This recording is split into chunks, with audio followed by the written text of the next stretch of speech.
Game changer కాంబినేషన్లో మరొక movie. ఇప్పుడు ఈ రూమర్ టాలీవుడ్ను షేక్ చేస్తోంది. ఈ సినిమా లాసెస్ను కవర్ చేసేందుకు దిల్ రాజు కోసం రామ్ చరణ్ మరొక మూవీ చేస్తున్నాడని, త్వరలోనే షూటింగ్ స్టార్ట్ అవుతుందని ఇంకా బాగా ప్రచారం జరుగుతోంది. ఇంతకీ ఇందులో నిజమెంత? దిల్ రాజు బ్యానర్ నుంచి సంక్రాంతి పండక్కి 2 సినిమాలు వచ్చాయి. ఒకటి గేమ్ చేంజర్, 2 సంక్రాంతికి వస్తున్నాం. ఇందులో ఒకటి సూపర్ డూపర్ బ్లాక్ బస్టర్, మరొకటి భారీ డిజాస్టర్ అయిన సినిమా భారీ నష్టాలను తీసుకొచ్చింది.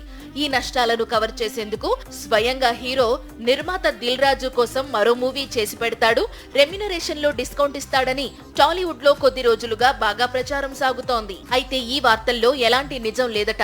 దిల్ రాజు బ్యానర్ లో రామ్ చరణ్ ఎలాంటి చిత్రం చేయడం లేదట.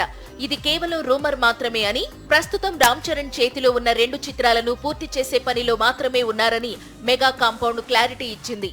గేమ్ చేంజర్ తరువాత రామ్ చరణ్ ఉప్పెన దర్శకుడు బుచ్చిబాబు మేకింగ్స్ లో స్పోర్ట్స్ డ్రామాలో నటిస్తోన్న సంగతి తెలిసిందే.